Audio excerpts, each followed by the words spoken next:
Ladies and gentlemen, a very good evening and a warm welcome to the ceremonial inauguration of the Asia-Pacific Medical Education Conference 2024. For those of you joining us online, we are coming to you live from Colombo, Sri Lanka. May I request you to please rise for the national anthem of Sri Lanka?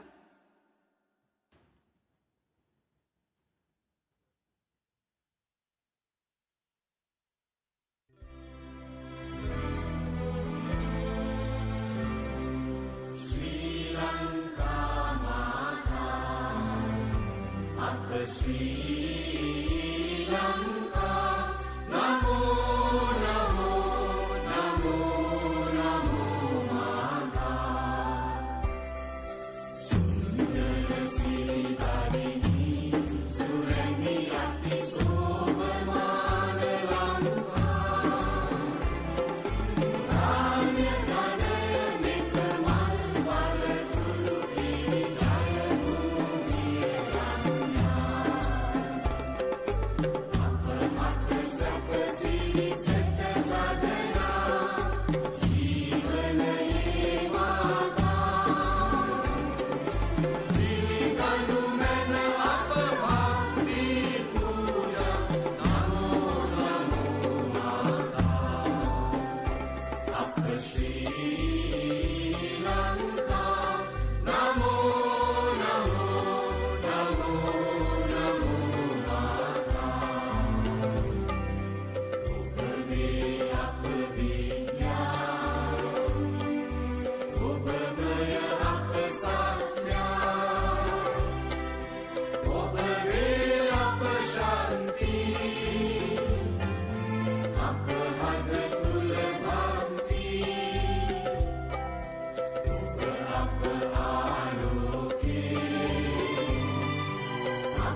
May I kindly request you to keep standing for the lighting of the oil lamp.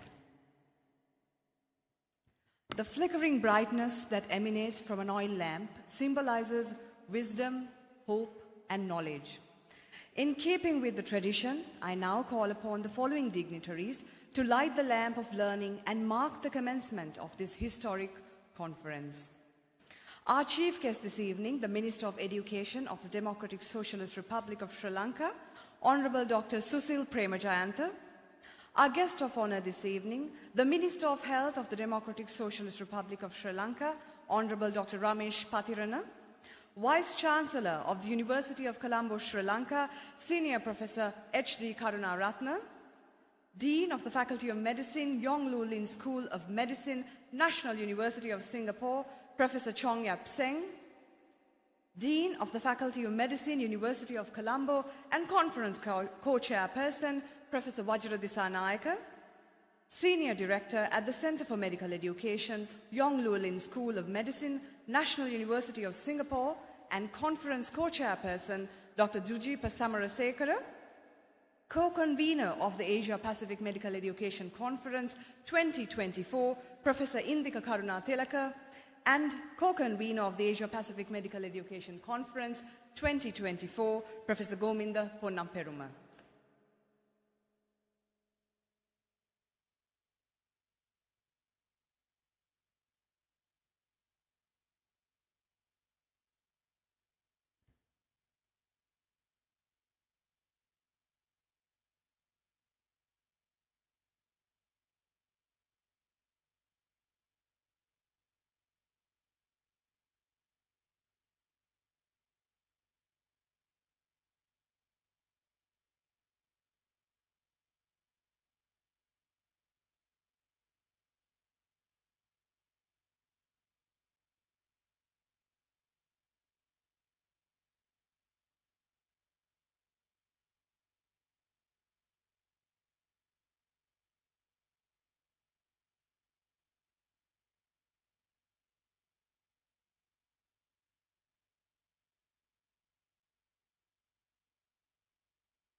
You may take your seats now. Thank you.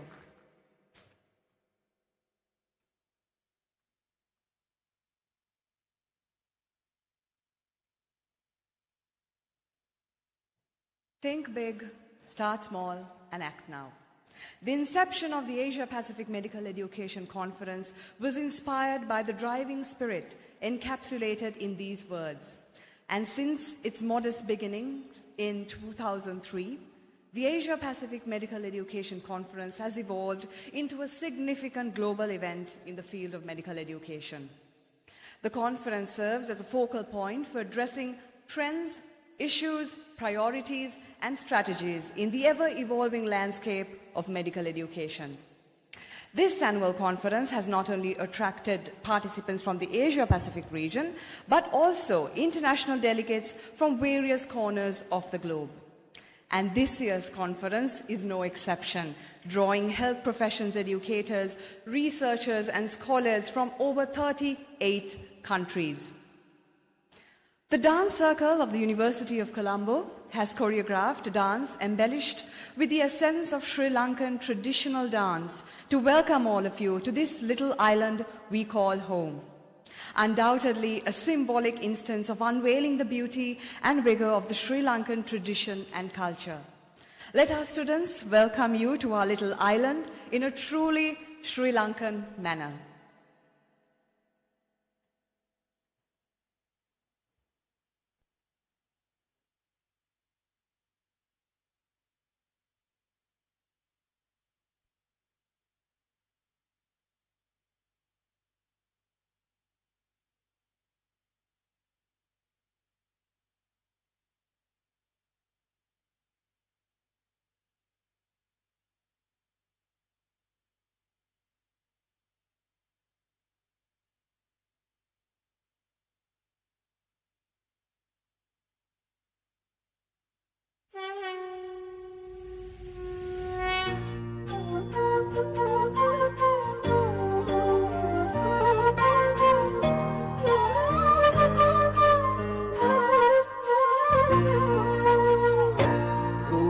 කුලයට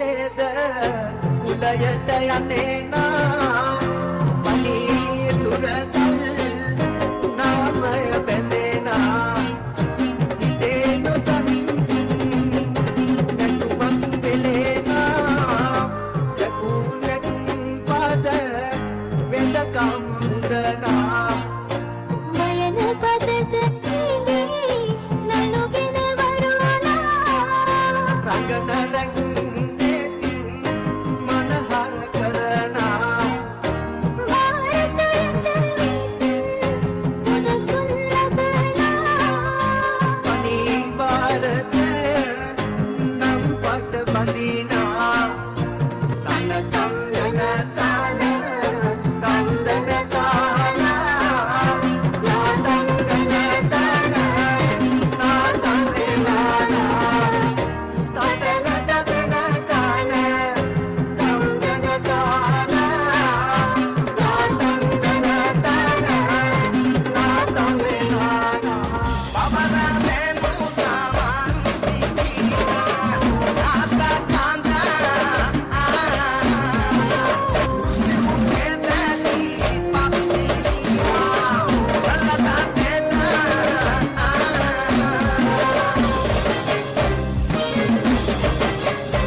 Isn't in the past.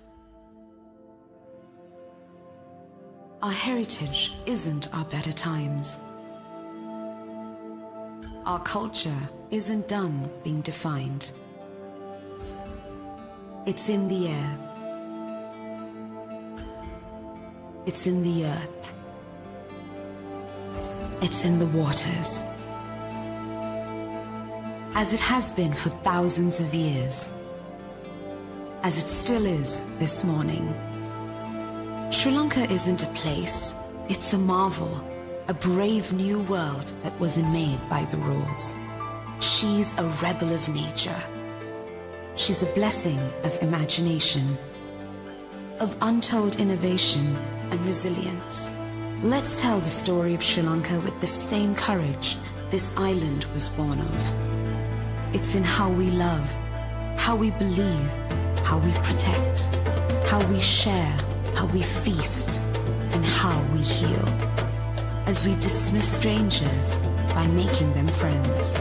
Because that stuff of stars that is beneath our feet, the brilliance that makes the monsoon waltz around lush hills and save itself to soothe scorched plains. The wonder that makes the salty seas nurture jungles of pure paradise. And the wild beauty that stays fierce and vibrant even as time tries to quieten it is in us. And now it's time to show the world Sri Lanka as it has always been,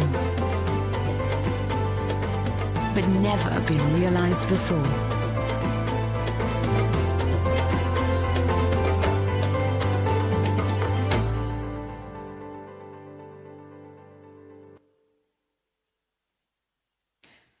Now, to formally welcome you, may I invite the co-chairperson of the Asia Pacific Medical Education Conference 2024, the Senior Director at the Center for Medical Education, Yong Lu Lin School of Medicine, National University of Singapore, Dr. Dujipa Samarasekara.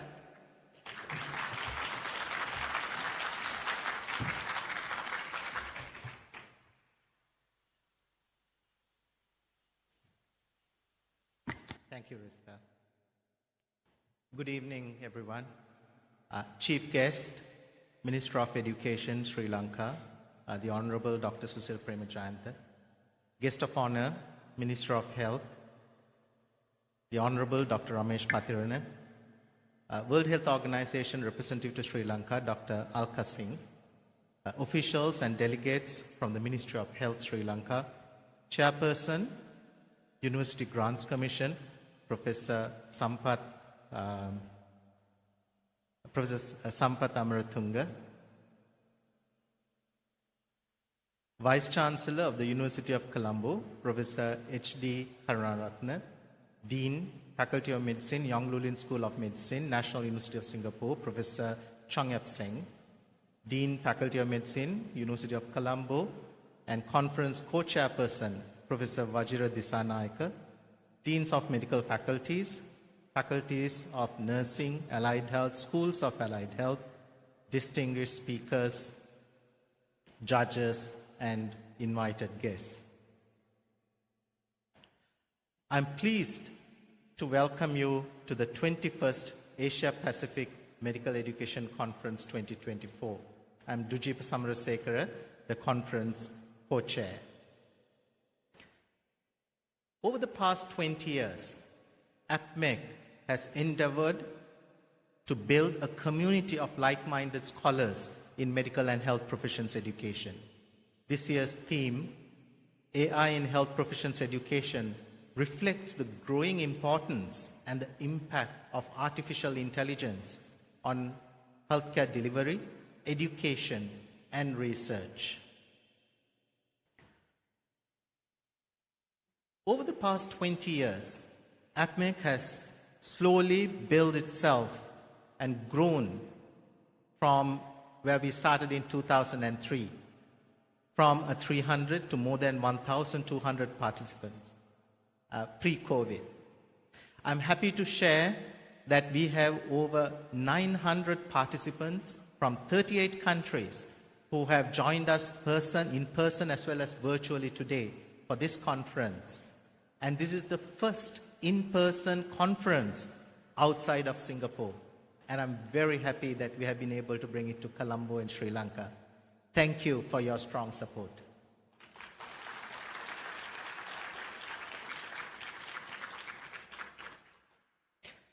We would also like to extend our special thanks to our co-organizing partners, Ministry of Health Sri Lanka and the College of Medical Educationalists Sri Lanka for their kind support.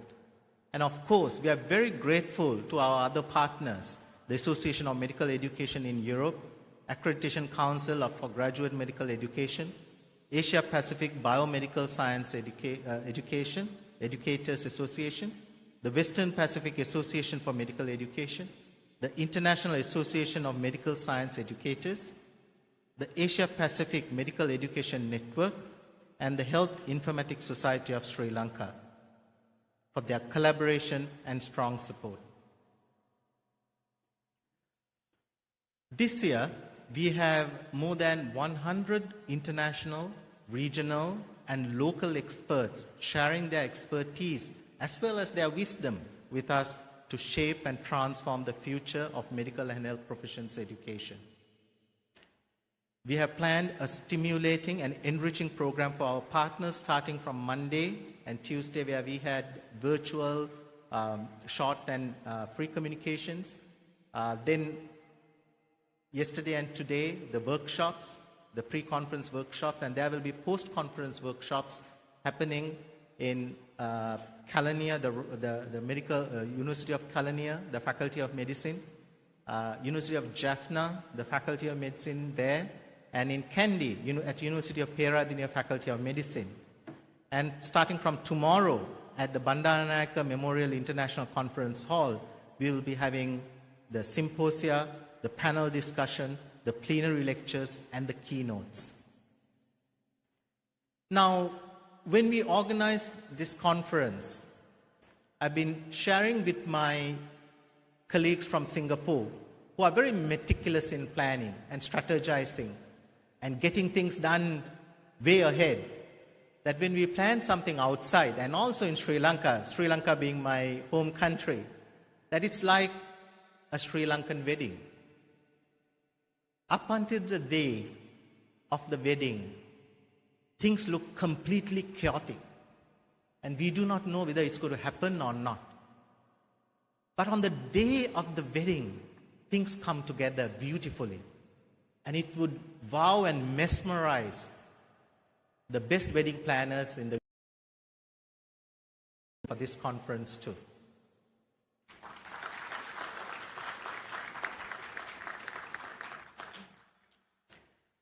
I'm also very pleased and excited to announce about the establishment of the International Advisory Committee for Artificial Intelligence. Now, this committee is a collaboration with the Association of American Colleges, AAMC, the National University of Singapore, the International Association of Medical Science Educators, and the International Association for Health Professions Education, or well known as APMEC.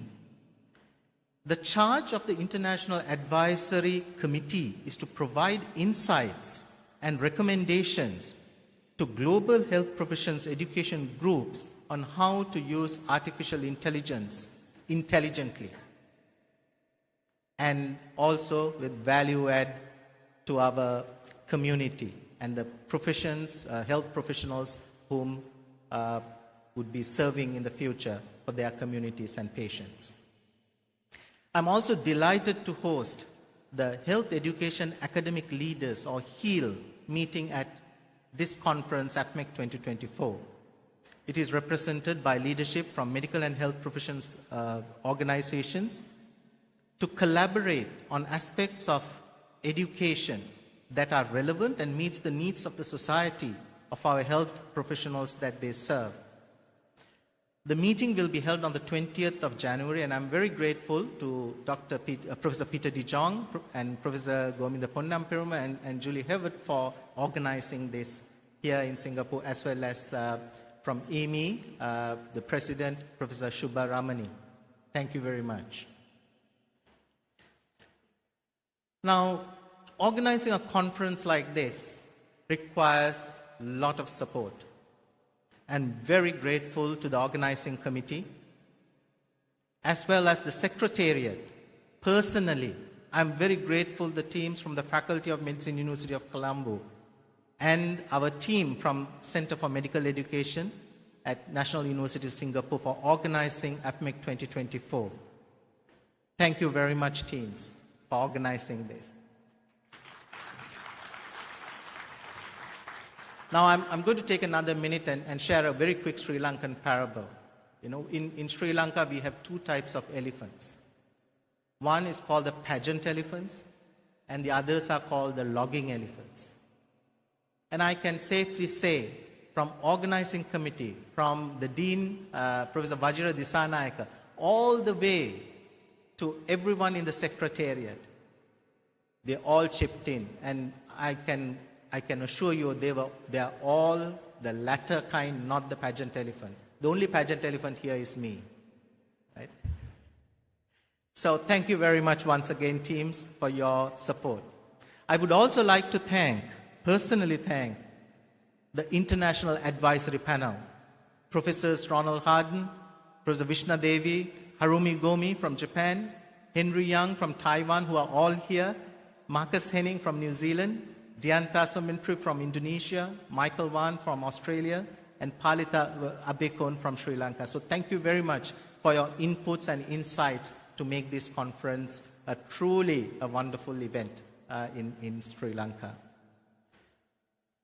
Our sincere appreciation as well for the academic abstract evaluators and the overall chief judge and the judges and the chairpersons and the moderators for their hard work, judging all the short communications and the free communications. We are also very thankful to our sponsors and trade partners for their strong support for many years for APMEC. Without their support, we cannot organize and run a conference of this magnitude, and we are truly grateful to our trade partners. Please visit their booths and also visit their virtual booths and experience the products physically and virtually and meet the trade exhibitors and see the wonderful innovations that they would like to share with you all. Finally, on behalf of the organizing committee, let me welcome you again and thank you for your engagement at APMEC 2024. We look forward to 2 days of proactive discussions and scholarship, but above all, renewing our friendships and making new friends. Thank you. Enjoy the conference.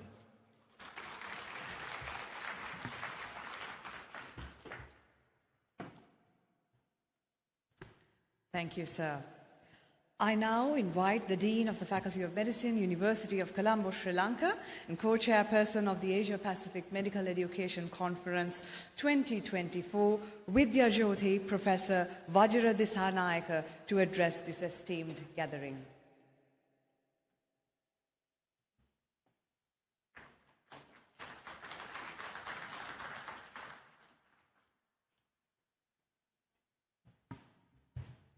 Good evening, everyone. Honorable Dr. Suchil Premajantha, the Minister of Education, Honorable Dr. Ramesh Patirana, the Minister of Health, Dean of the NUS Medical School, Professor San, the Vice Chancellor of the University of Colombo, Professor H.D. Karunaratne, my co-chair of the conference, Professor Dujipa Samarsekara, chairs of the organizing committee, Professor Indika Karunatilaka and Professor Gominda Ponnamperuma, other distinguished invitees, colleagues, ladies and gentlemen. My friend Dujipa gave the official version of the co-chairperson. I'm going to talk from my heart. Dujipa and I came to this faculty in 1990 after a trying period in our country where universities, due to the socio-economic situation at that time, were closed for a while. When we came to this faculty, we had dreams for ourselves, dreams for our colleagues, dreams for our families, dreams for the medical education in the country, dreams for the healthcare in the country, and dreams on where we could take all of these. Today, Dujipa, you would agree that it is one of those days where our dreams have come true. At that time, we dreamt of our faculty having state-of-the-art conference facilities and educational facilities, which could be on par with any other facilities in the world, and that we would be able to one day develop those facilities and maybe host such a distinguished group of people like all of you in Colombo. And that dream has come true. In the 1990s, this faculty gave leadership to change in medical curricula, to modernize the medical curricula to fit or make it fit for purpose for the modern era. Those who gave leadership to that change also gave leadership to creating a generation of medical educationalists like Dujipa, Indika, Gominda, Chintaka, who is somewhere in the audience, Asela, Kosala, Rohana, who is also there somewhere in the audience, and many others. They held the flag of Sri Lanka not only in our country but beyond our shores. Dujipa is the epitome of that in terms of the work that he did in Singapore. And perhaps one day he would be remembered as the, godfather of APMEC, or whatever it is you want to call it, or whatever accolade that your colleagues will shower on you, Dujipa. But I think you've created something special which has brought not only the educationalists, the medical educationalists, but all of us who are involved in medical education from various angles, be it from an angle of clinical sciences, applied sciences, basic sciences, or even, medical leadership positions, as it were, and many other aspects. And you have been able to bring all of us together in this forum, APMEC. Last year, Dujipa walked into my room around January, Dujipa, and he said, there is something special that we want to ask of you.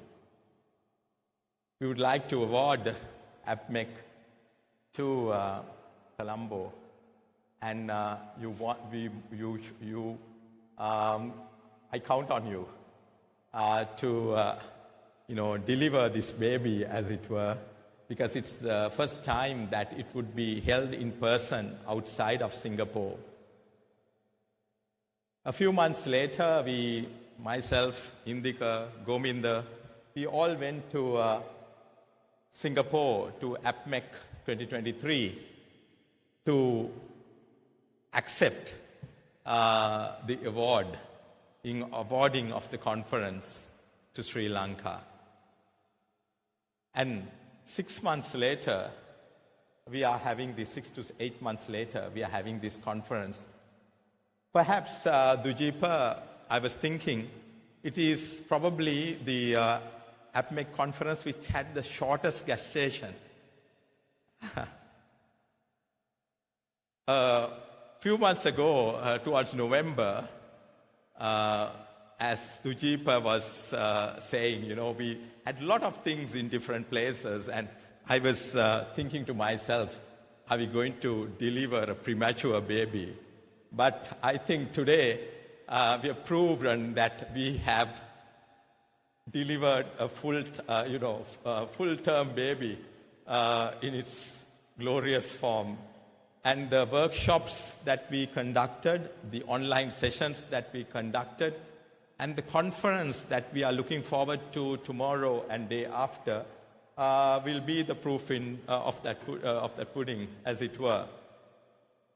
And the fact that we've been able to generate more than 900 participants and attract more than 900 participants and attract this world-class faculty to the conference proves that time is no barrier. All of us can come together and deliver a world-class conference given the resources. So Dujipa, I hope that we in the Faculty of Medicine of the University of Colombo, with the blessings of our Vice Chancellor, the Council, and a lot of other people who supported us, have been able to deliver the promise that we made to you. And I would like to thank everyone in the audience today, starting from the Minister of Education, the Minister of Health, our Vice Chancellor, my co-organizing committee, Gominda and Dujipa, Indika, and of course, the star behind the scene, Ashwini, who really carried the, brunt, as it were, who pulled out this, tremendous show. I would be flailing in my duty if I do not acknowledge the support from the National University of Singapore. The Dean, of course, supported Dujipa and his, there were so many other colleagues, the team from SENMED. They kept us on our toes.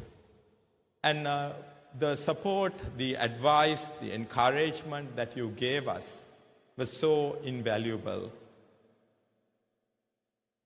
You always say that meticulous planning leads to, the final product. And the planning that went into this meeting was so thorough, so meticulous. And it was because of the prior learning that Dujipa and his team in Singapore brought, all the 20 years of that knowledge, accumulated knowledge. And we learned a lot from that. And I'd like to thank all of you for that collegiality, the many hours of advice and support that you gave us. Of course, Dujipa showed you also the International Advisory Committee, to which we tapped into in various ways. I'd like to thank all the members of the International Advisory Committee, as well as all of the faculty of this conference, those who undertook to organize workshops, symposia, and others in many ways, for the tremendous support that they extended to us. This conference is a turning point in medical education, not only of Sri Lanka, but also of the Asia-Pacific region and beyond.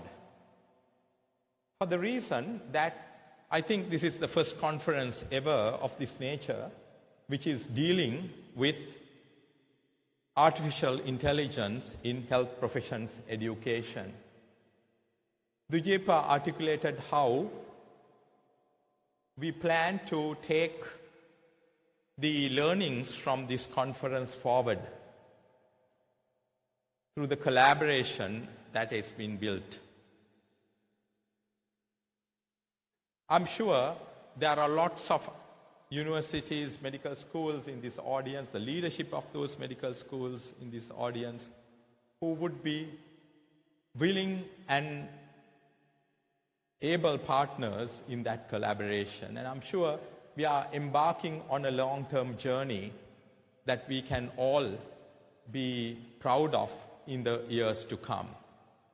It is so very important for us to do that because today technology is advancing at a rate that we never thought before, and integrating that technology into medical education as well as health professionals' education in all forms is so very important, because the next generation of medical students that we are having today, that we enter our medical schools today, that will enter our medical schools in the decades to come, are going to be tech savvy in a way that we never experienced before.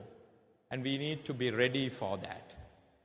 And I'm sure that is what has brought all of us together to this conference, and that is the collective learning that we will take forward after this conference, and that is what would transform education in our medical schools, universities in the years to come. And it is incumbent upon us to adopt those technologies and to bring that transformation, because unless we bring that transformation, we will not do justice for the generations of younger people who are waiting to enter the medical as well as all other health professions. So we owe it to the future generations. That is what has brought all our medical schools together to this conference. The medical schools in Sri Lanka, represented by their deans, are all with us in this conference, all 11 medical schools.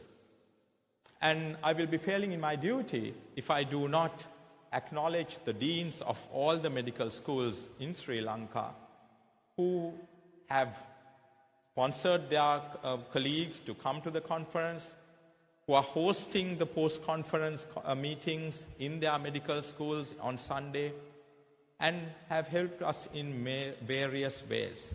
So I'd like to thank them for embracing the conference and embracing the Faculty of Medicine Colombo to go forward in this journey.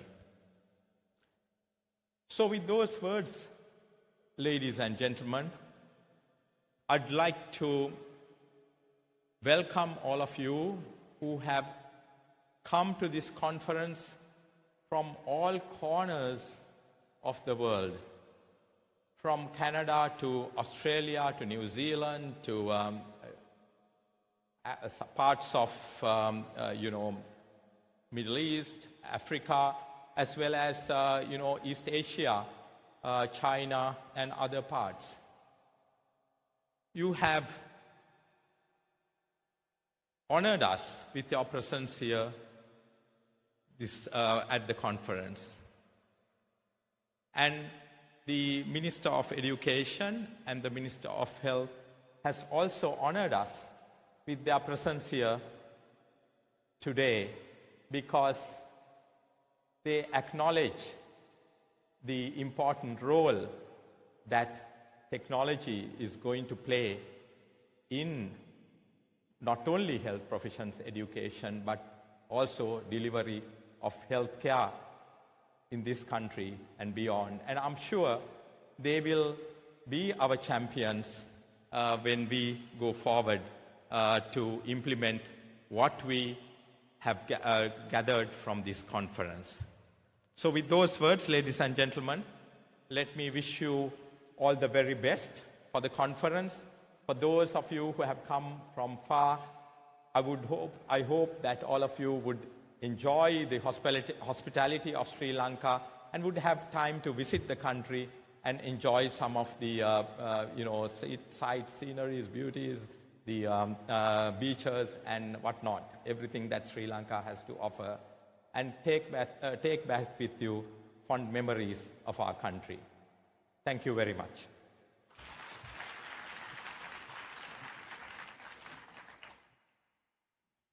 Thank you, sir. Next, may I invite the Dean of the Yong Loo School of Medicine, National University of Singapore, Professor Chong Yap Seng, to address the distinguished gathering.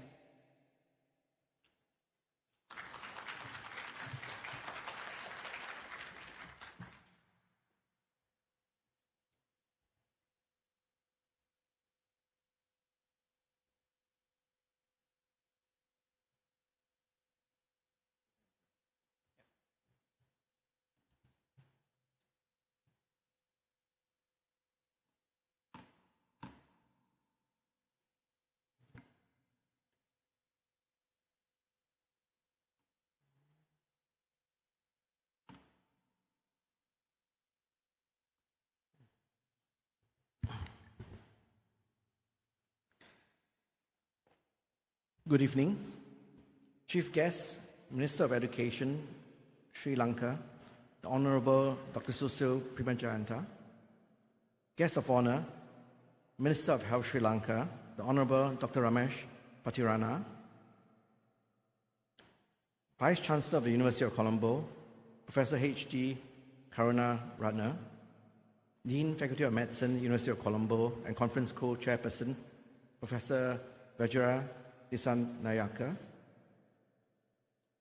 Deans of Medical Faculties, Faculties of Allied Health and Schools of Allied Health, distinguished speakers, judges, invited guests, ladies and gentlemen. My colleagues and I are thrilled to be here with all of you in Sri Lanka for the 21st edition of the Asia Pacific Medical Education Conference. This is a very special edition held for the first time outside Singapore. So thank you, Colombo, for being the first city to hold a physical meeting of APMEC outside Singapore. Thank you.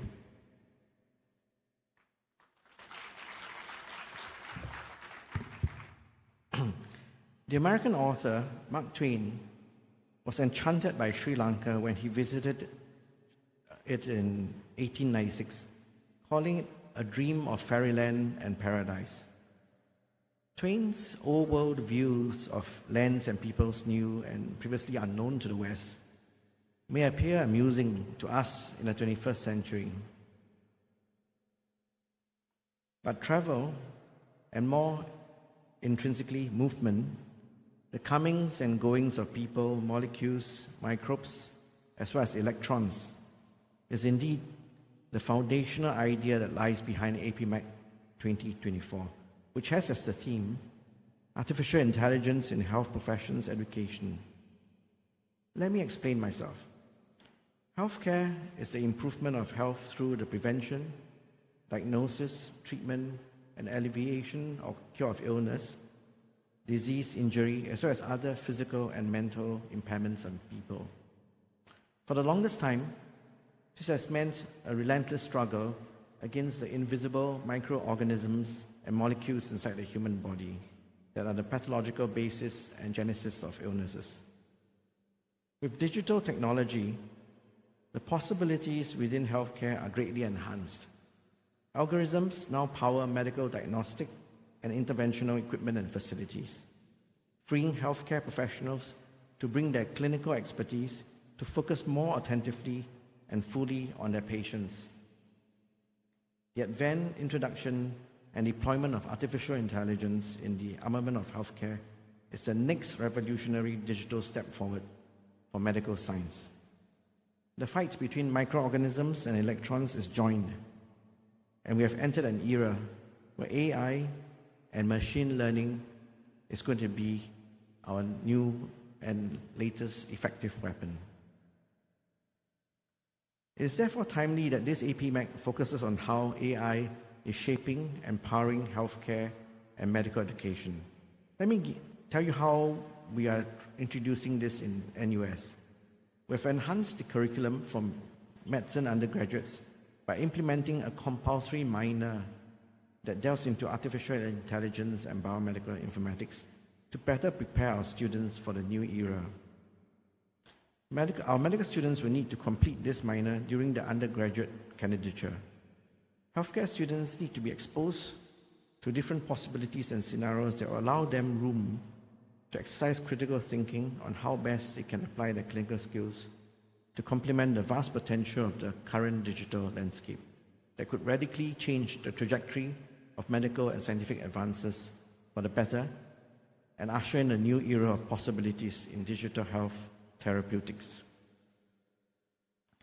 A team comprising medical students from NUS Medicine and other local and overseas medical schools has also proposed a standardized artificial intelligence-centric medical curriculum to be implemented and taught in medical schools globally. Their suggestion was published in Cell Reports Medicine, titled Artificial Intelligence Education, an evidence-based medicine approach for consumers, translators, and developers.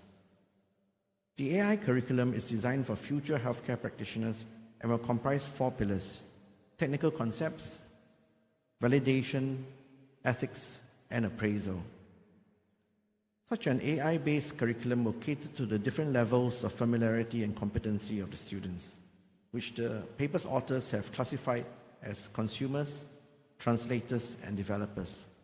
The first group, consumers, comprises all users of AI who require adequate knowledge to sift out suitable AI tools that can be used effectively for patients' diagnosis and care in common clinical settings. Translators are advanced users with more in-depth understanding of data structures and AI patterns, who are capable of applying different machine learning tasks, allowing optimal representation and interpretation of available data to meet clinical needs. Developers would then focus on designing and developing the overall AI operational flow, possessing the understanding and knowledge to apply new architecture, hence driving the creation of novel applications for healthcare using patient data. With their backgrounds in both the clinical and computational skills, developers would be best placed to assist both consumers and translators to implement new applications of AI while safeguarding patients' welfare and interests in the face of emerging technologies. Currently, there is significant heterogeneity in the provision of AI education in medical schools, ranging from none or basic introductory sessions suited for consumers to intensive research projects for future translators and developers. The opportunity thus exists to create a universal AI-centered medical education foundation to draw connections between AI concepts and evidence-based medicine to help develop good clinical reasoning alongside AI literacy. Differential learning for students of variable aptitudes and backgrounds can be enabled through optional courses and modules broadening and deepening skills in AI.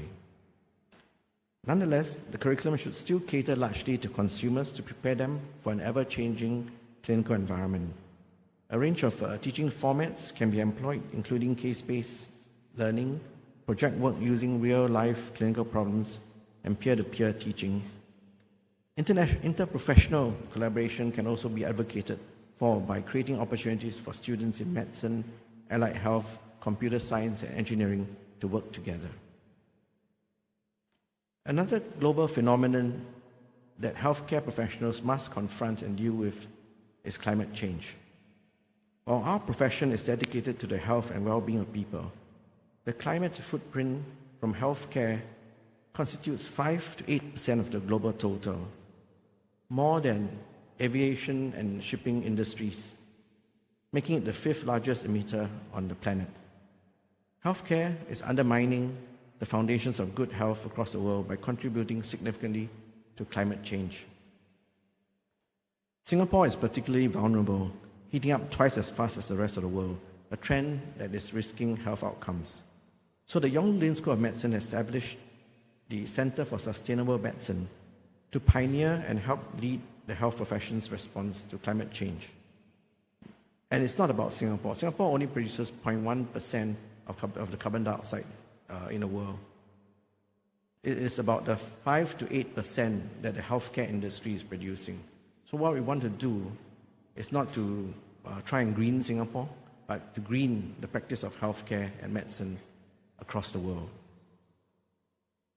The center will bring together experts and clinicians from around the world to transform clinical practice and how we train healthcare professionals to be at the forefront of the response to climate change. This will include embedding sustainability into the foundations of undergraduate medical school and develop a Masters of Sustainable Medicine. The center will also pioneer clinically relevant and solutions-focused research to support high-quality, low-carbon care and work with health policymakers and hospital administrators across the world to accelerate the transition to net zero healthcare. The photo in the slide here shows us the NUS contingent at COP28 held in Dubai last year, where the center was officially launched. And the director is the former Chief Sustainability Officer of NHS England. So we are going to work together to decarbonize the healthcare system and try to reach net zero by 2050 as part of Singapore government's long-term low emissions development strategy. But as I say again, it is not about Singapore, it is about the practice of medicine and healthcare across the world. We will also launch a new clinical fellowship in sustainable medicine. The fellowship will bring together senior clinicians and health professionals from across the region to Singapore to provide advanced training in sustainable healthcare and equip them with the skills to deliver high-quality care in a rapidly evolving climate. Delivered through a mix of online and in-residence teaching, the fellowship program will partner with sister initiatives in the UK and the US to create a global community of practice. Finally, and not least, the center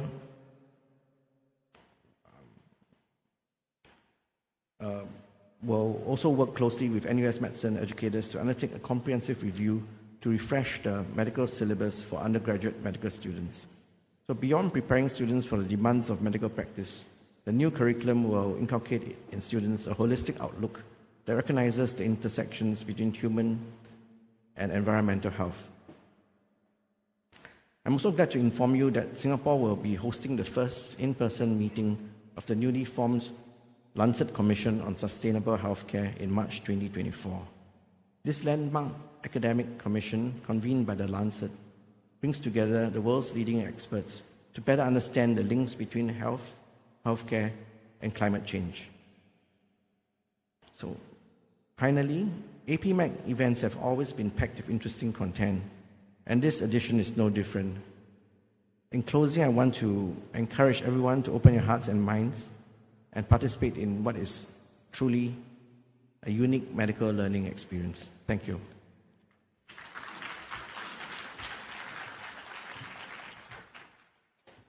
Thank you, sir.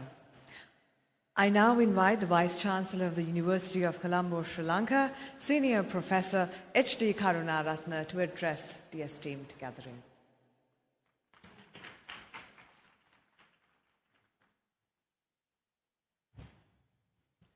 Very good evening.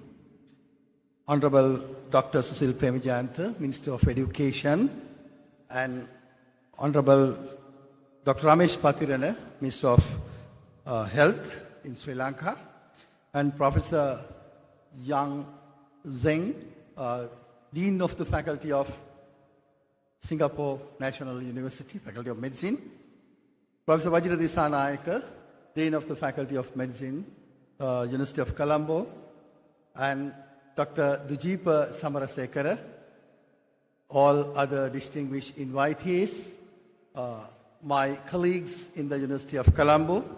It gives me great pleasure and honor to address you in this very important international conference in the University of Colombo. I think in the education system in Sri Lanka, this is the first conference inviting 1,000 participants all over the world. The University of Colombo is the oldest university, starting from 1870, Ceylon Medical College. And of course, University of Colombo today hosts for 42,000 learning partners, 16,000 undergraduate students, 15,000 distant and external degree students, and more than 12,000 postgraduate education. There are 19 entities under the University of Colombo. The oldest faculty is the Faculty of Medicine. And out of our SCI journal publications, the 50% is still coming from the Faculty of Medicine.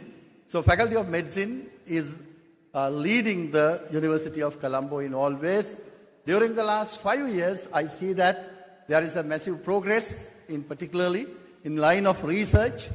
The number of professors have been doubled during last 5 years in the Faculty of Medicine, and the number of publications have been increasing, and 9 academics in the University of Colombo selected under the 2% of scientists in the world by the Stanford University. So we are proud about the Faculty of Medicine, how they do, and particularly we know that international conferences today is not merely a conference. It comes with a package like in par with this international conference. They conducted 28 workshops, 18 symposia, and many other ways of disseminating knowledge among the academia. So it is a great opportunity for the University of Colombo. And of course, this is the next level of our higher education. We need to go for more global, and we are signing more agreements with universities and other institutes. Of course, the sustainability is very important. And in year 22, we of course adopted Sustainable Development Goals in the goals of University of Colombo.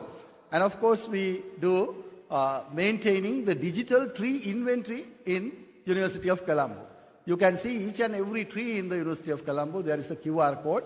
So we maintain the digital tree inventory because the sustainability is very important for everyone in the world. So that in this conference, AI in healthcare profession is very important. There you address the sustainability as well. So I don't want to take much time, since this is a forum of more medical doctors and people affiliated to the health sector. I wish you all the best and welcome to the University of Colombo. Please join with our staff and academia to go a long way. Thank you very much.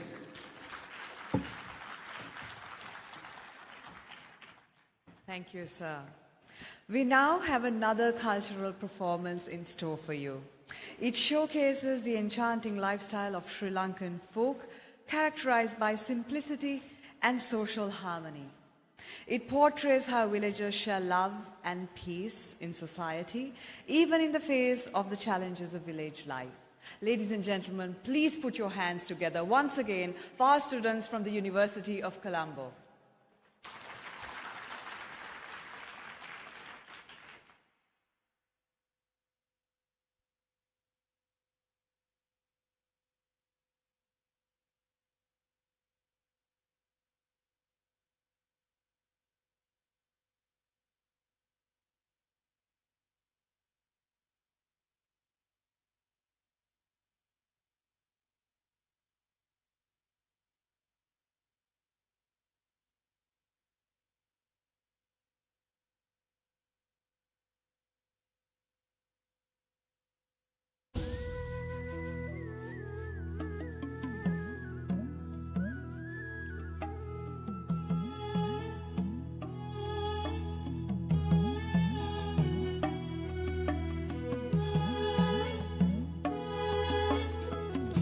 දේව සරණින් පායන චන්ද්‍රදේව සරණින් කන්ද සුරිඳු අරමින් අවසර නන්ද උතුම් බලයෙන් අනදනියේ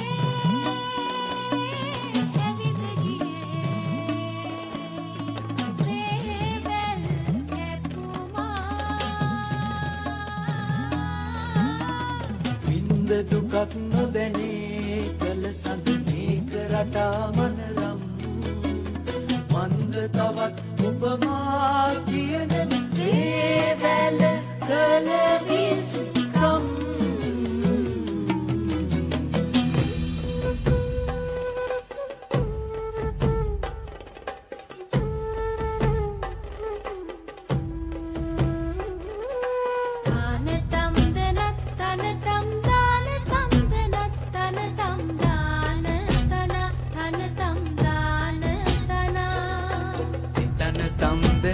දනතම් දාන තම් දෙනත් තනතම් දාන තන තනතම් දාන තනා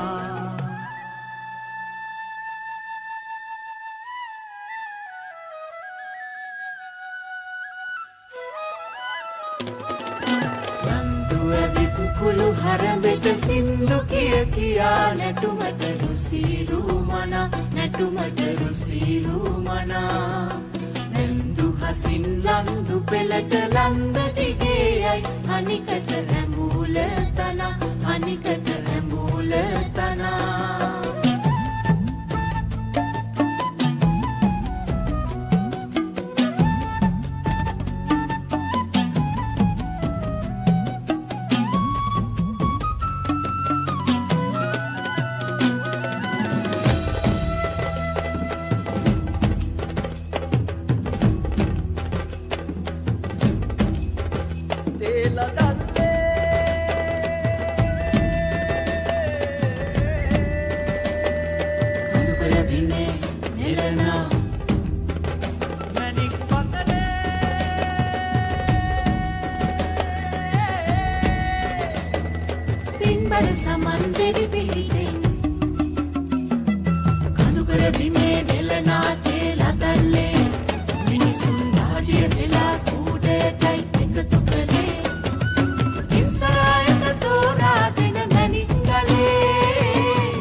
Truly mesmerizing.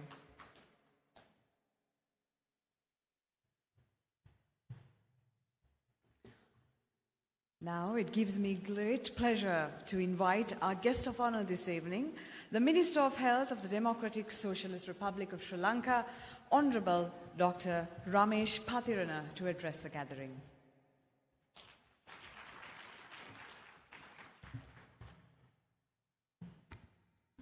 Good evening. Dr. Susil Premajant, Minister of Education of the Socialist Republic of Sri Lanka, Professor H.D. Karunaratne, Vice Chancellor of the University of Colombo, Professor Vajra Disanayaka, Dean of the Faculty of Medicine, and Professor Singh, the Dean of the Faculty of Medicine of National University of Singapore, Dr. Dujipa Samarasekara, Co-Chairperson, and Professor Indika Karunaratne, Co-Chairperson of APMEC, and also other distinguished guests and my dear friends. It gives me a great pleasure, and I consider it as a singular honor to be here today, and I thank on behalf of the Ministry of Health, the organizers of this all-important Asia-Pacific Medical Education Conference, having invited us to come here today. Even though Dr. Dujipa did not look at me, I'm one of those pageant elephants tonight. There have been a lot of efforts going into organizing this conference. I can see representations of many different countries, more than 38 countries. It's a great pleasure to see, and also welcome on behalf of the Sri Lankan the representatives. I welcome all of them to our beautiful paradise nation. We Sri Lankans do consider free education and free health as the two jewels of the crown of the sovereign Sri Lankan nation. Almost all those who are here today, the Sri Lankans, were immensely benefited by the free education that are provided at the primary, secondary, and tertiary levels, including myself. If somebody asks me the most important solitary event that had taken place in the 20th century in this country, I have no hesitation in mentioning that was the passing of the Free Education Bill in 1945, then in the parliament which is called Senate, by the education minister of the day, late Honorable C.W.W. Kannangara, who is recognized as the father of the free education. With the free education of the country, hand in hand, we've seen the development of the free health sector of the country, partly owing to the maternal education of the Sri Lankan people. With that, we have had quite a number of significant milestones during the last 75 years in the spheres of education and the health sector. Even though our education and health sector development had come to a significant level, which can be considered in par with some of the leading countries in the world, as recognized by, for an instance, World Health Organization, as a country that provides best quality health care at an affordable and a reasonable rate. Even though our education and health sectors have come to that level, some of the Sri Lankans, including myself, are not very happy or content about our social and economic achievements of the country. I think it's partly because of the fact that our generations, or yesterday generations of our country, were not in par with getting the benefits of the first, second, and third industrial revolutions. We were basically 50 to 100 years behind the other developed nations of the world. But there's something greatly different in relation to fourth industrial revolution, IR 4.0. Our generations of the day are computer savvy. They do about Internet of Things. They talk about nanotechnology. They understand, they learn. They know about 3D printing. And importantly, most of the younger generations are quite conversant about artificial intelligence. In that backdrop only, the Asia Pacific Medical Education Conference begins in this country. It's a timely event. I thank everyone who had contributed immensely to make this event a success. I can see from your listings, your deliberations cover a lot of subjects apart from the medical and health education. Sociology, research ethics, medical ethics, job creations, job markets, so on and so forth. There are so many matters.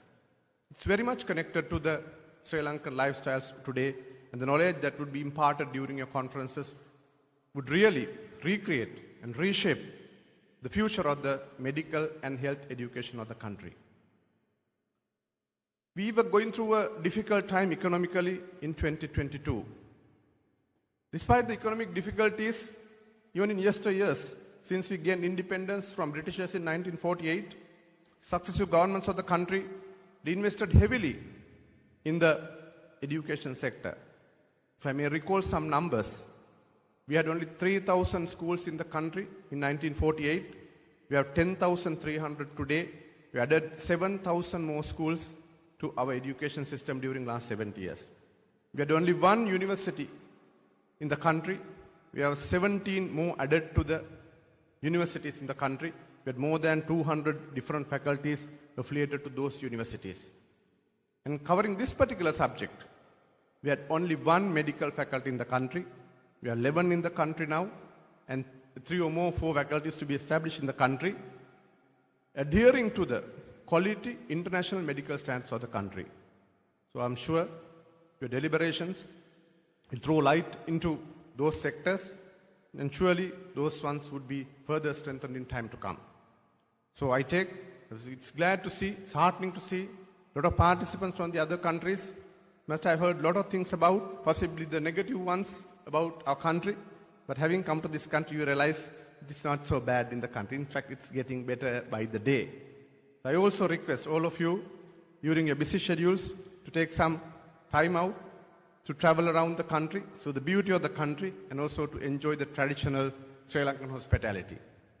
May I wish you all the good luck, and may I wish your efforts and the deliberation will remain beacon on the futuristic basis, the medical education, health education of the country in time to come. Thank you very much and have a pleasant evening. Thank you, sir. It gives me great pleasure now to invite the chief guest this evening, the Minister of Education of the Democratic Socialist Republic of Sri Lanka, Honorable Dr. Susil Premajayantha, to address our distinguished guests.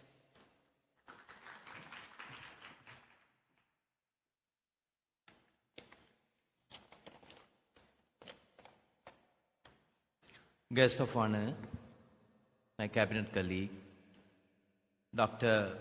Ramesh Patirna, the Minister of Health, Dr.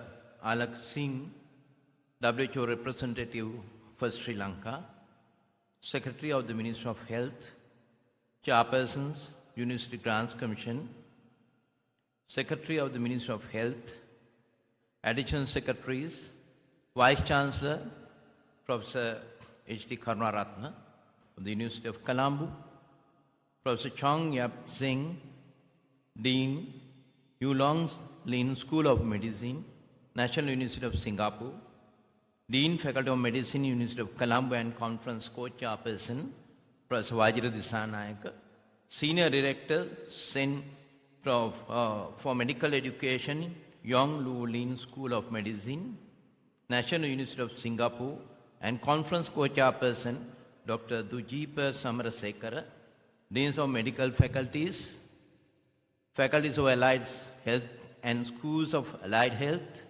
distinguished speakers, judges, academics, professionals in the fields of medical and health, professions, education, students of medical and health professions, distinguished invitees, ladies and gentlemen.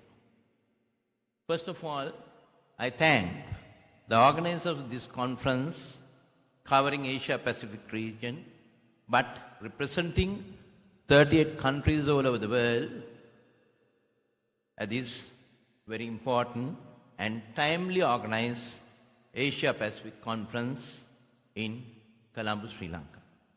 I am honored and pleased to be addressing this august gathering of the special guests, scientists, speakers, and participants of APMEC 2024 at its inauguration. This is perhaps one of the largest international conferences organized by the Faculty of Medicine, University of Colombo. This makes APMEC 2024 a truly significant event for the University of Colombo and for Sri Lanka. As Professor Karunaratne, the Vice Chancellor of University of Colombo, said, Colombo Medical Faculty is the oldest medical faculty in Sri Lanka. At the moment, we have 11 faculties of medicine, but I believe within next couple of months, the 12th one also will be started in Uvavellassa University. The conference theme of APMEC 2024 makes this even more special. The theme of APMEC, AI in Health of Professional Education, is timely as artificial intelligence is changing the landscape of school education, university education, medical education, and almost all aspects of human life. It is very important for a country like Sri Lanka to be informed and empowered to navigate the age of AI. Special inequalities are widespread in Sri Lanka and in many developing countries in the world. AI can offer creative solutions and technology-based ways to solve problems in education in an equal world. In fields like medical education, that requires a large investment by the government and by the families of medical students, AI may offer ways to rethink medical education so that inequalities between medical faculties can be reduced. Conferences like this that bring creative scientific minds together can be placed where we learn about using AI to address future challenges of medical education. Therefore, once again I thank you, Chairperson APMEC 2024 and its organizers for inviting me to be here in this audience full of many distinguished individuals who will discuss important solutions for the future. For the last 2 days and within next couple of days, you deliberate on this particular theme and co-themes during these sessions. In Sri Lanka, at the moment, we have 17 state universities apart from campuses of non-state sector. Over 140,000 undergraduates studying attached to 17 universities in many faculties.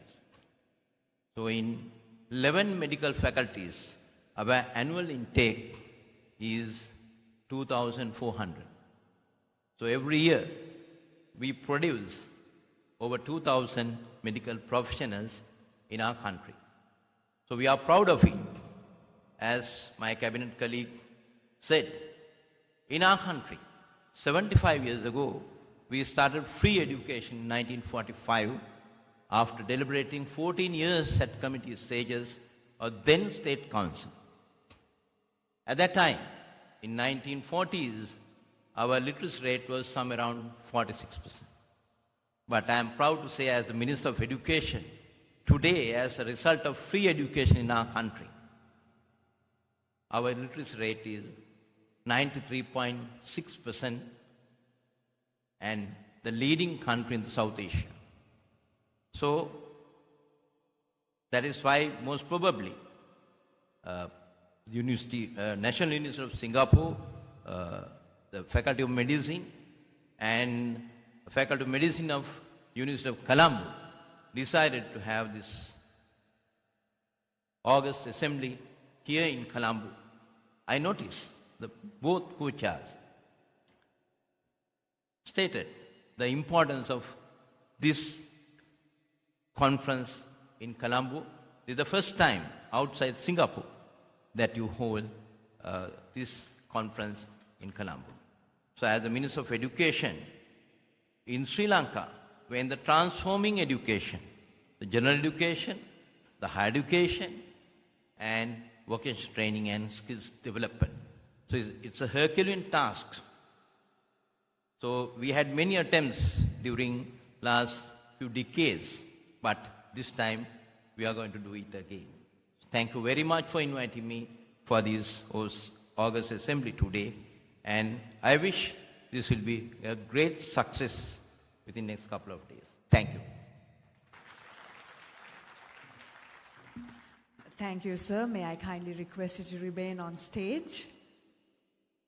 I would like to invite the two deans accompanied by the Honorable Minister of Health, the Vice Chancellor, and Dr. Dujipa Samarasekara, Professor Indika Karunatilaka, and Professor Gominda Ponnam Peruma to come on stage and join the Honorable Minister of Education on stage for a special event.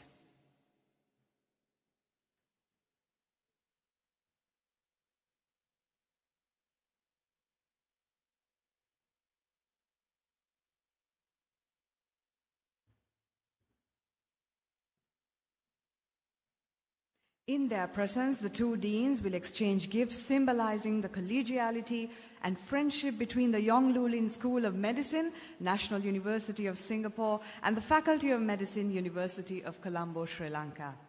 Let me now invite Professor Vajraditha Nayaka, the Dean of the Faculty of Medicine, University of Colombo, to present a memento to the Dean of the Yong Loo School of Medicine, National University of Singapore, Professor Chong Yap Seng.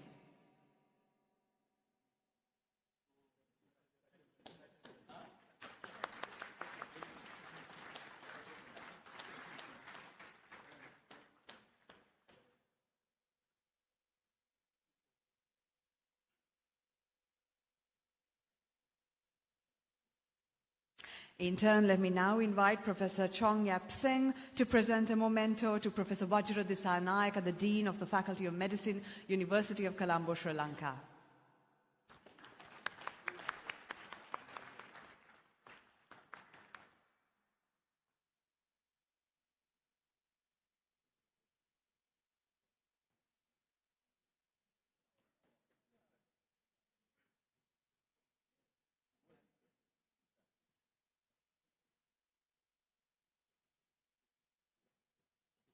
Yeah.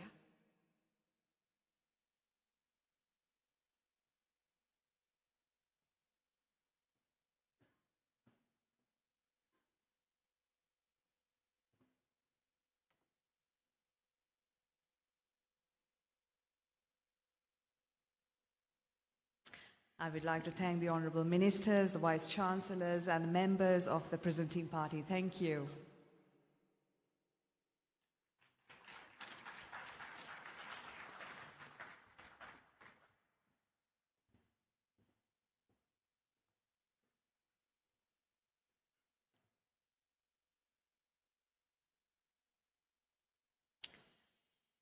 Now we move on to the academic part of the agenda this evening, the keynote address. I now invite Professor Indika Karunath Tilaka to introduce the keynote speaker this evening, Professor Ronald Harden.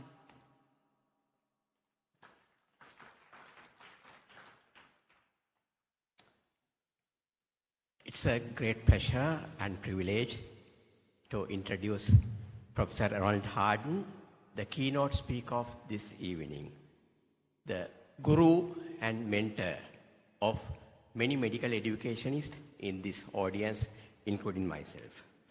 Ronald McGlashan Harden, a graduate of the Medical School of Glasgow, Scotland, UK, and trained as an endocrinologist, then devoted his entire career in developing new approaches to medical education, curriculum planning, and teaching.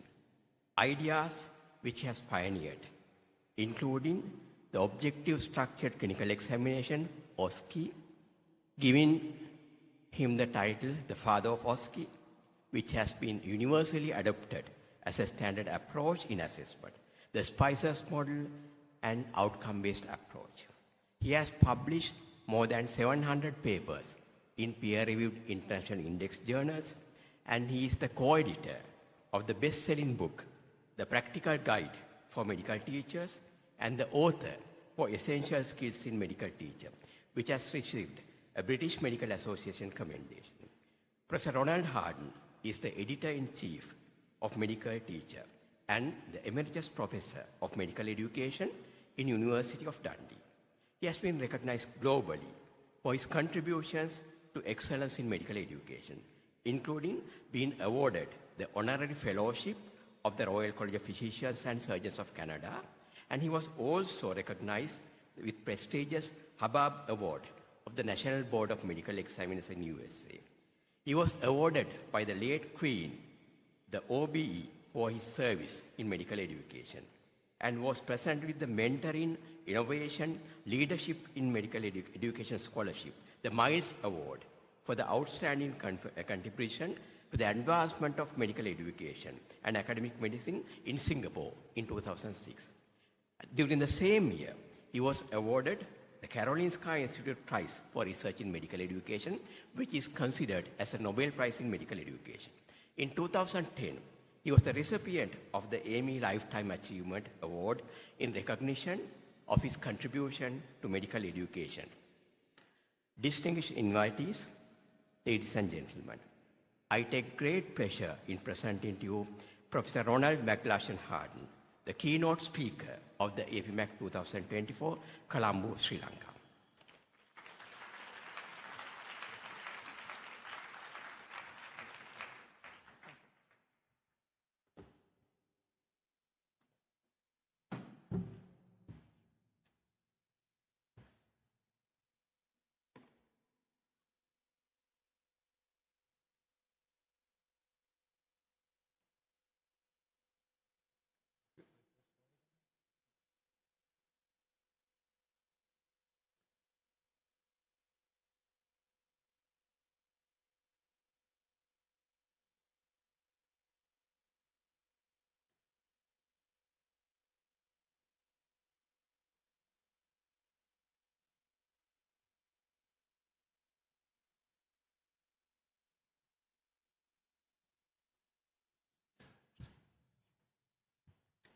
Good evening.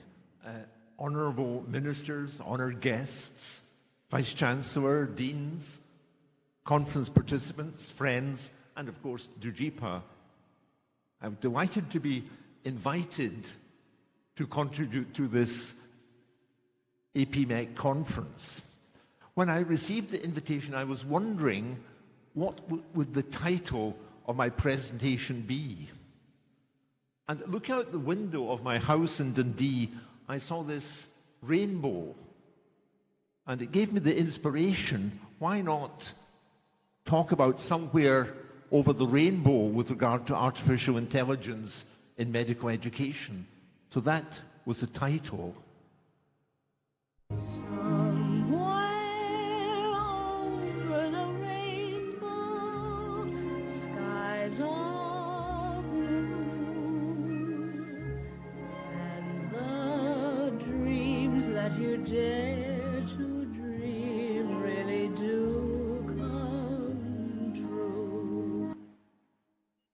Somewhere over the rainbow, skies are blue, and the dreams that you dare to dream really do come true. And one of the aspirations, I think, for this conference is that about artificial intelligence, that the dreams that we dare to dream really do come true. That is a challenge for this conference. The dreams that we dare to dream. In a recent book, The Coming Wave, by Mustafa Solomon, who was one of the leading figures in the development of artificial intelligence, he suggested that we're approaching a critical threshold in the history of our species. It's as serious as that, the development of artificial intelligence. And of course, in medicine, as we've heard, and in this book by Peter Lee and colleagues, The AI Revolution in Medicine, it talks about the AI revolution in medicine. It's about to transform medicine. So could artificial intelligence be the cure? I feel like I'm working at the forefront of something that could potentially be revolutionary to healthcare in the future. AI has the power to transform the ways patients are diagnosed and treated. And we think it will become a game changer. A game changer in medicine, but also it's suggested in this book by Pritin Shah, a game changer in education, the future of education, teaching in the age of artificial intelligence, the aim of this conference. It's a potential, suggests the authors, to revolutionize how we teach and learn. And in an MC Horizon report, it talked about artificial intelligence to revolutionize higher education. It showed a robot. And not that I'm a fan of robots, but it did remind me, however, of an experience I had a couple of years ago at Seoul Airport when I was going on to Kuala Lumpur and arrived at the departure gate to be confronted by this robot. It said, "How can I help you?" And I said, "Well, I'm wanting to fly with Malaysian on to Kuala Lumpur." And it said, "Well, just follow me and I'll take you to the gate." And it turned round, I followed it, and it said, "Have you turn on the left here," and it guided me to the gate. So robots and artificial intelligence. But just about to be published in Medical Teacher is a scoping review that updates all of this, that talks about artificial intelligence in medical education. Where are we with artificial intelligence in medical education? It reviews something like 277 papers. You see here just some of the countries around the world universally producing evidence about artificial intelligence. And it also looked at the dates of the papers published, the first about 1992, but how this rate has exponentially increased with a rapid acceleration since 2018, with now about 277, and I'm sure even in recent months increasing this number. So it's an exciting developments reported in that review in medical education. And what I want to suggest, that just like Dorothy, somewhere over the rainbow, which captures the essence of our hopes and dreams, that in health professions education, I believe we can have a real hope and an optimism that the dream of AI will come true. That's our hope. Two aspects in health professional education which we've already heard about this evening. AI as curriculum content to prepare the future physician who will apply AI to patient care, but also the impact of AI on teaching and learning methods to enhance how we approach our teaching and learning. And in this APMEC guide, Ken Masters talked about the artificial intelligence in medical education, and that all AI should be present in the content and the curriculum to prepare future physicians to apply to patient care. But also the impact of AI on teaching and learning methods, enhancing our teaching and learning. About 7 years ago, I wrote this paper in Medical Teacher, 10 key features of the future medical school. I said, not an impossible dream. 10 what I thought were aspirations for the future medical school. This was, for me, certainly an exciting vision. But, and there's a big but, I think changes have been disappointing. If you look at these 10 features, not many have actually been implemented around the world. A bit disappointing. And my assumption and the assertion for this conference is that all of these could have been achieved if we'd had AI, and the AI could and can contribute to these developments. And that's what I want to talk about. One of the developments I talked about was the move, for example, from just-in-case learning to just-in-time learning.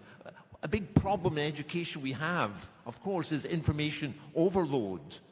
With more than 60,000 diagnoses in medicine and more than 6,000 interventions in medicine, we can't expect our students to learn all of these just in case they need these. So I think the days of just in case, learning everything just in case at some time in the future you might need it, is past. We need to move to just-in-time learning, learning when you need to know something, just-in-time learning. This is very appropriate and very common, of course, in the military. And in this interesting article in the Journal of Military Learning, it talked about this, the importance, the change of training in the military to just-in-time learning, talking about ubiquitous computing. All the military personnel have their own personal computer with them, training them as they need it, operational decision support systems, a personal assistant for learning. And Schatz talked about this just-in-time learning as a notion shifts key portions of learning away from something formally bound by time and place, like medical school, into something continuous, timely, and expressly relevant to each learner's task, state, and situation. Just-in-time learning. And in this book, The AI Revolution in Medicine, it gave, interestingly, in the prologue, an example in medicine of just-in-time learning. I'll just summarize briefly the very detailed and moving description in this book. Suddenly, it said the patient was crashing. His heart rate rocketed to over 160 beats per minute, but his blood pressure fell dangerously to 80/50. Second-year medical resident Kristen Chan felt her own heart racing as she was called to deal with the emergency on the emergency code. She tapped, however, on her GPT-4 app and spoke on her phone, "Patient Juan Alvarez is not responding to blood pressure support. I don't know what to do." And the matter-of-fact response came instantly. Juan Alvarez's white blood count has dropped over the last 3 blood draws. The antibiotic he's on is associated with a drop in white blood cells in 5% of patients. An article reports that GSCF infusion was highly effective in reversing the drop in white blood count. The relevant article popped up on Christine's phone. She asked GPT-4 to summarize it, and convinced about what she should do, Kristen then administered the infusion with positive outcome. Just an example for her of just-in-time learning. So a move, I think, from just-in-case learning, which is no longer feasible in medical education, to just-in-time learning, facilitated by AI. Another development I suggested was the move from a standard uniform curriculum to much more adaptive learning. a move from the situation where all of our students go through a similar program. We try to treat them differently, but basically it's a similar program coming out at the other end as a doctor. Ignoring the individual requirements. Each student is different. You know, as an endocrinologist, every patient in my waiting room with thyroid disease had a different diagnosis and a problem, and they were treated each one differently, and yet we're trying to treat all our students the same. Each has, just like our patients, individual requirements. So I think we need to move away from one-size-fits-all to adaptive learning, but it really hadn't happened, although there's been a lot of arguments for it. But I think with AI, it is possible. Even way back in 2012, the Open University Innovation Report talked about learning analytics, facilitating this adaptive learning, that AI can help personalized precision learning, which is very much now on today's agenda. The learning analytics can help through knowing each student's academic background, their engagement with course elements, their performance in assessments, and how they've communicated, and can develop a personalized, precision-based program for each student. A third area I talked about was the need to move away from a magical mystery tour, which is the curriculum, just like the Beatles suggested, to much more a mapped journey, a curriculum map of what is planned for a student in the program. We discussed this in the APMEC Guide on Curriculum Mapping, where there's a need for a transparent and authentic teaching and learning approach, a visual representation of how the different elements of the curriculum relate to each other. We need to make transparent the destination, the learning outcomes. We need to make transparent how students should get there, the different learning opportunities. We need to make transparent for them the support available and the students' progress through the assessment. But, and again it's been a big but, progress has been very slow with curriculum mapping. There's been some, but not significant developments in the area. And part of the reason I suspect is because we need, for effective curriculum mapping, collaboration between content experts, educationists, and technologists. And this is not always easy. But the answer, again, I believe, would have been and is artificial intelligence. Ken Masters, in his guide that I referred to, talked about this, that one of the huge potentials, he said, for artificial intelligence to overnight improve medical education is by curriculum mapping. Even quoted by saying, who would have thought that curriculum design and mapping could be such an exciting venture? He said, if we use artificial intelligence in this way in curriculum mapping, this can be an exciting journey both for the teachers and the students. Another area I suggested was the move from compartmentalized to more programmatic assessment. Programmatic assessment. And again, that's been disappointing. The traditional assessment still persists in many schools. It's compartmentalized, assessment's fragmented. Decisions are based on isolated events and single examinations at one point in time. Whereas what we need is more programmatic assessment, where decisions about a learner are based on an aggregation and analysis of evidence from a whole sort of different sources collected over time, such as in communication skills, assessing that competence. Of course, getting evidence from the OSCE, but not relying just on that, taking it from these other sources of evidence throughout the program, and then making a decision about the student's communication skills ability. This move to programmatic assessment very much on the agenda in assessment, and the Ottawa conference in 2024 has this as one of the features. And if you want to hear more about this, there's at the booth, the APMEC medical teacher booth, and Mary Lawson, who's the local organizer in Melbourne for the conference, I think even has some koala bears to give away. But go there and you hear more about the conference and how it's going to answer some of the problems about artificial intelligence and programmatic assessment. Another area that I'd suggested where there's been disappointing movement is the move from medical education almost as an ivory tower to medical education much more based in the real world with an authentic curriculum.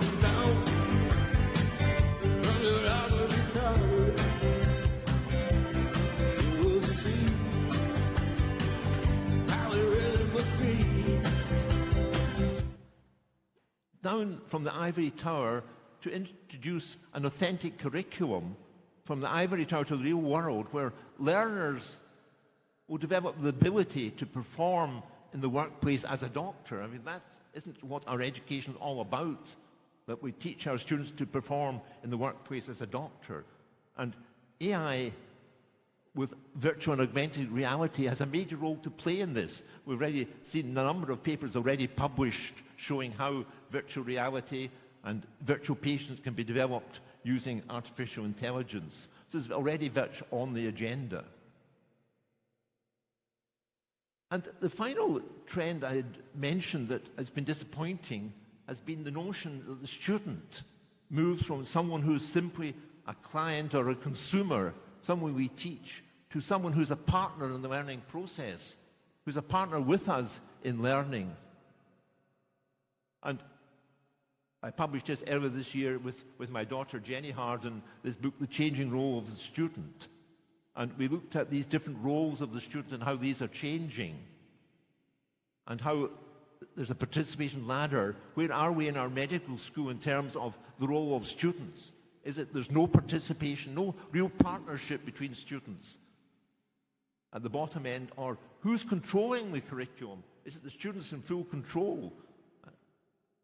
Perhaps not viable, but who's controlling? And this participation ladder, moving up it, where students get more involved, more control, better shared decision making, where there's more equality between teachers and students. And of course, with artificial intelligence, it makes this ladder much easier to climb and much easier to get a true working partnership between students and staff. But the question at the top, I just wanted to change tack for a moment, is the question of control of the curriculum. Who controls the curriculum? Who decides the curriculum? Is it the students or the teachers or a partnership? And what I wanted to rather provocatively suggest to this conference, that perhaps AI should be involved in controlling the curriculum. Could this, in fact, I even want to suggest, could this be a modern Turing test for AI? In Mustafa's book, The Coming Wave, he talks about, of course, the traditional Turing test, which we all are aware of, that can AI display human-like conversational abilities for a lengthy period of time so that the human can't tell whether they're speaking to a machine or not. He said that's now passed. Almost that has been achieved very ably. But what he said, we need a modern Turing test to test AI. We need a modern Turing test. And this is how he described a modern Turing test, is can AI accomplish an open-ended, complex goal that requires interpretation, judgment, creativity, decision-making, and acting across multiple domains over an extended period of time? And what I wanted to suggest to this meeting, that perhaps developing a medical school might be such a challenge. If, for example, in a country there were 5 new medical schools to be established, with the aim of graduating doctors who meet needs of the population, why not let's ask one of these schools to be developed by AI? Why not ask AI to develop, take responsibility for organizing a new medical school? It may sound ridiculous. I don't think it is. I mean, just to test it, I said, one of the reasons why I think we should be doing this, we've not done very well without AI in the past. This was the Lancet report that talked about the problems with our present system in medical education, fragmented, outdated, and static curricula that produced ill-equipped graduates. So something wrong with the present way we've developed medical education. Could AI do better is the challenge. And thinking about it, I said, what sort of questions would AI need to address if it was setting up a new medical school? I just put some of them down here. And just to test it as an experiment, I just took 2 of these challenges and asked AI, how would you set up a new medical school? The first one I said, what would be the vision for your medical school? You're given the challenge of setting up a new medical school to graduate doctors to meet the needs of the local community. What would be the vision for the school? And I must say I was hugely impressed. I'd very much like to go to the school and take part in it. I've just tried to summarize some of the answers I got back from AI. Some of the headings. There were 15 parts of this vision, and that's just a very quick look at the first 5. Here's the second 5. This was part of the vision for this new medical school that AI was going to create. and then the final 5. So 15 visions for this new medical school. And I thought, that's all right, having a vision for the medical school, but what about a more practical issue? I said, what about, and I looked down the list of questions, I said, why don't we take something like recruitment of staff? How would you set about recruiting staff for your new medical school? How would you recruit staff? Because this is a potential major problem at the moment. How would you recruit staff for your new medical school? And again, I was astonished. I haven't given the details here, but it gave 18 suggestions. And I must say, I was hugely impressed with some of these suggestions. A couple of them I'd never thought of before. I've never seen, although I've been involved with a lot of recruitment, I've never seen them involved. They came up with unique answers as well as set answers. So very much answers of this. So I just wonder if a modern Turing test, if they're looking for a modern Turing test, I know they're looking for one at the moment, would we be out of the line by suggesting that AI could be used to develop a new medical school? Coming back to Mustafa Suleiman's criteria for the test, open-ended, complex goal, requires interpretation, judgment, creativity, decision-making, action across multiple domains. All of these would be required to set up a new school. But maybe instinctively you feel that would it work? How could the AI make a decision and move on to if it got something wrong? And I think we've now got to a stage where that is possible. AI can recognize its own mistakes, develop new systems, and move on. The time of autonomous agents are now with us, where the AI is taking over and making decisions, correcting things, and proceeding with new courses of action that whoever decided may not even have thought about. So I think it is absolutely a feasible idea, this letting us AI develop a medical school. But just coming back to the future of education and AI, I suggested, as Pritin Shah has suggested, has the potential to revolutionize teaching and learning.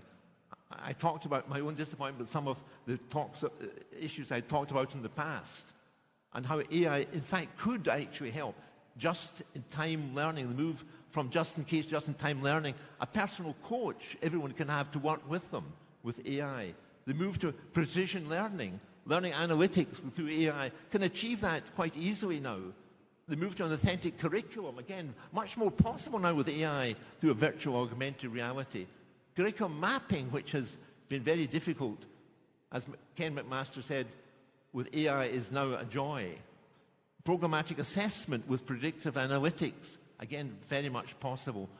And the student as a partner can be easily facilitated by AI. So all of this is possible somewhere over the rainbow.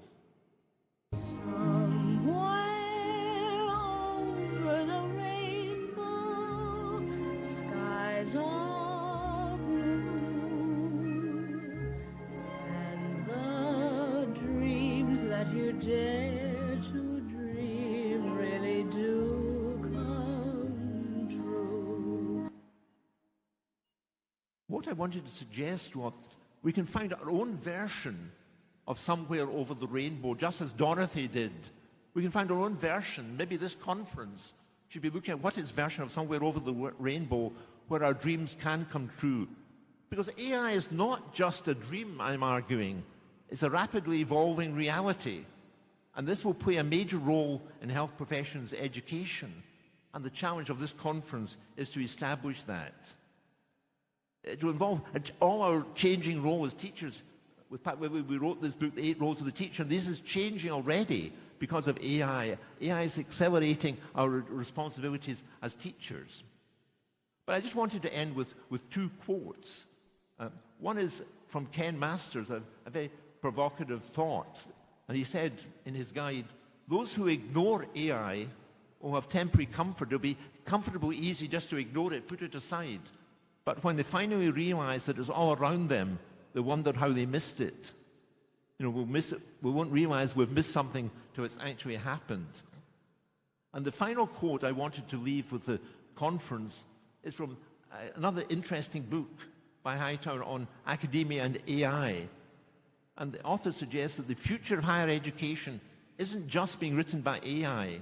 is being co-authored by you, the readers of the book. And what I wanted to end by suggesting that the future is being co-authored by all of the people at this conference. Our responsibility, which is a huge one, is to co-author this. What is the role of AI in higher profession and medical education? Where is it to be over the rainbow? Thank you.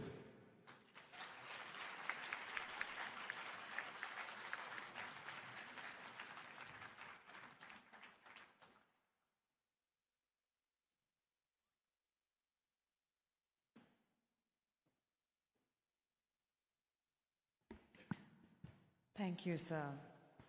This brings us to the last item on the agenda this evening. Dance serves as an expansive platform for cultures worldwide. The performance you are about to witness is a blend of traditional and contemporary Indian dances, seamlessly merging the grace of Indian Kathak dance with the exuberance of Bollywood dance. Ladies and gentlemen, put your hands together once again to welcome our students from the University of Colombo.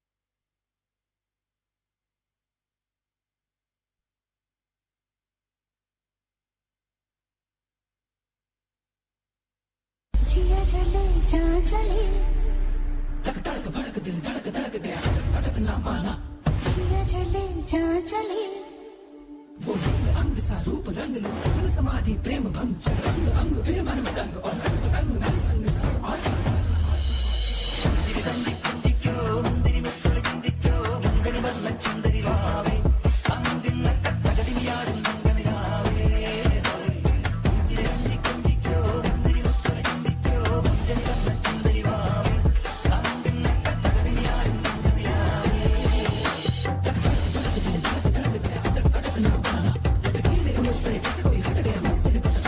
यूं बरस बरस काली घटा बरसे हम यार भीग जाएं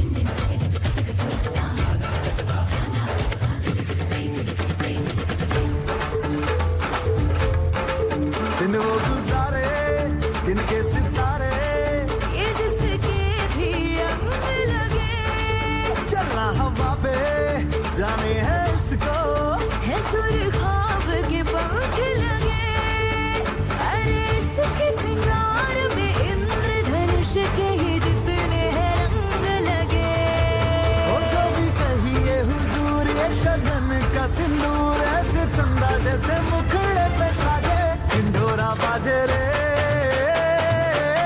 ढिंढोरा बाजे रे ढिंढोरा बाजे रे ढिंढोरा बाजे रे उलझ के यहाँ सुलझ के नहीं दिलों के मांझे रे ढिंढोरा बाजे रे ढिंढोरा बाजे रे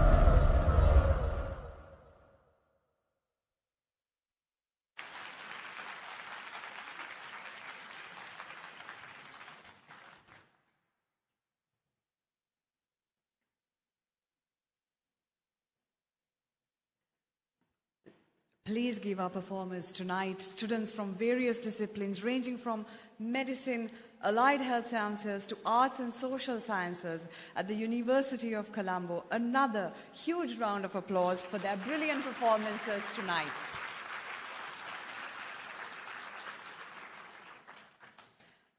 As we draw towards the end of the agenda this evening, may I invite Dr. Dujeepa Samarasekara to take over.